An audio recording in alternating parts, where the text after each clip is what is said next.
Hey y'all, Bridget Chandler here. I wanted to make a quick video to talk to you guys about the course calendar, a little bit about the syllabus, and just a little bit about assignments. Alright, so the course calendar, let's just quickly look at that.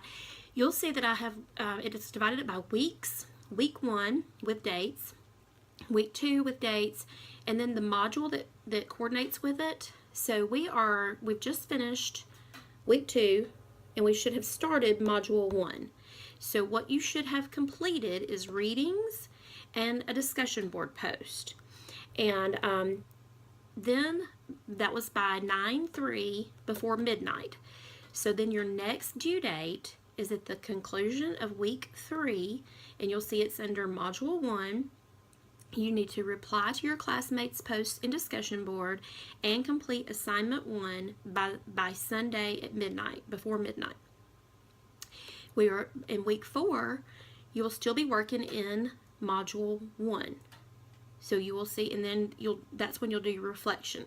I've noticed that a couple of people have jumped on over to reflect, and the point of a reflection is to do at the conclusion. So while I know you want to work ahead as much as you can, please be sure that you're using that assignment or that piece to this course for what it's intended, that it's to be a reflection on what you've read and how you can apply that into where you are. So try not to jump ahead and do your reflection at the beginning. It makes me think you're really not reflecting, because that's not what we do in reflection. So that's how that works. But it's by, if it's in week 1, week 2, week 3, the last date given in that week, which is a Sunday, it will always be a Sunday, then the assignments or the activities listed must be completed before midnight on that Sunday. So just so you know, clarification on due dates. Click over to assignments.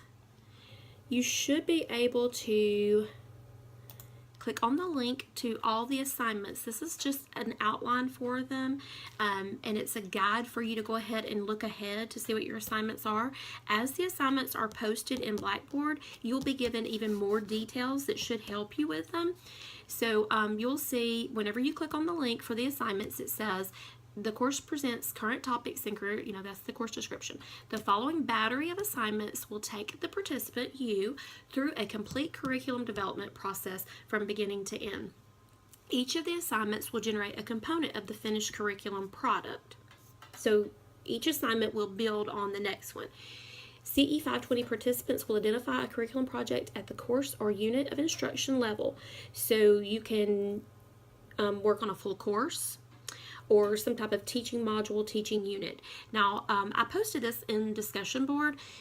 Developing this course and then going back and seeing who all is enrolled in this course has really caused my paradigm to shift on what curriculum development is, which is great. That's great. We all need to be growing and learning and stretching our way of thinking, because in a traditional sense of a classroom teacher, curriculum development is very straightforward, if it can be.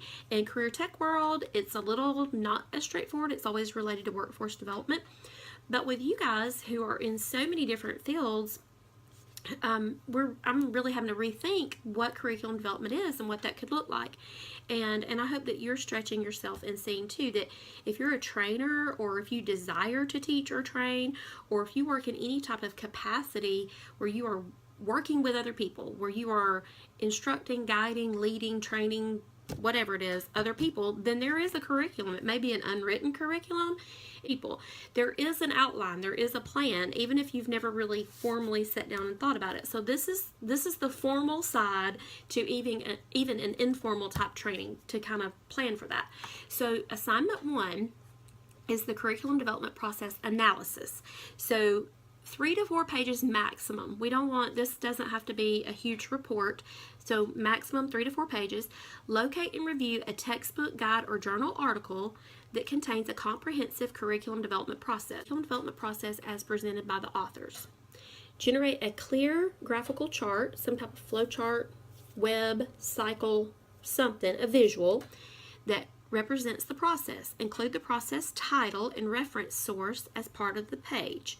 So if you're copying what the author already has, because most people who author and write and publish these curriculum development processes have a chart, but you're just including that in this assignment. So you don't have to develop your own. You can certainly use the one that's provided, but just make sure that you reference it and give that person credit for it.